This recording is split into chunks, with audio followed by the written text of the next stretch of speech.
முக்கியமான சத்தியத்தை புரிந்து கொள்ளுங்கள். உங்கள் கடந்த காலம் மாறும். இங்கதான் நான் நுழைகிறேன். அசாத்தியமானது என்று நீங்கள் நினைப்பவற்றை சொல்லுவதும் அதை உங்களுக்கு சாத்தியமாக்குவதும் தான் என் வாழ்க்கையின் குறிக்கோள். சிகரெட் பிடிக்கிறவங்க, செயின் ஸ்மோக்கர், சாராயம் குடிக்கிறவங்க, அது ஒன்றும் நான் டீசென்டான வார்த்தையெல்லாம் சொல்ல முடியாது. சாராயம் குடிக்கிறவன் தான். மது பிரியர்ன்ற வார்த்தைலாம் யூஸ் பண்ண முடியாது. குடிகாரன் தான் வார்த்தை சொல்ல முடியும். மாமிச உணவுக்கு அடிமையாய் போய் கிடத்தல், இதை பண்றவங்க எல்லாம் அவங்களுக்கு ஒன்றும் ஏதோ அதனால தப்பு, அதனால உடல் நலம் கெடும், மனநலம் கெடும், உயிர் நலம் கெடும்லாம் தெரியாமலாம் இல்லைங்க, தெரியும். ஆனா என்னடா பண்ண போறோம் லைஃப்ல? இந்த ஆர்குமெண்ட்டை நார்மலைஸ் பண்றாங்க. டீ டோட்டலரா வாழ்ந்து என்னடா பண்ண போறோம் அப்படிங்கிற ஆர்குமெண்ட்டை நார்மலைஸ் பண்றோம். Especially Gen Z. நல்லா புரிஞ்சுக்கோங்க.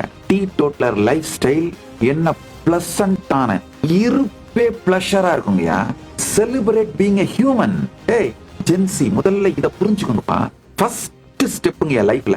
Celebrate being a human. உங்களுக்குள் நிகழ்பவை அனைத்தையும் சாட்சியாக பார்க்க துவங்கினீர்களானால் கடந்த கால காயங்கள், அந்த காயங்கள் வலிகளாலே ஏற்படுகின்ற எதிர்காலத்தை பற்றிய பயம், இதெல்லாம் லேயர் பை லேயர் அப்படி உறிஞ்சு விழுந்துருங்கயா.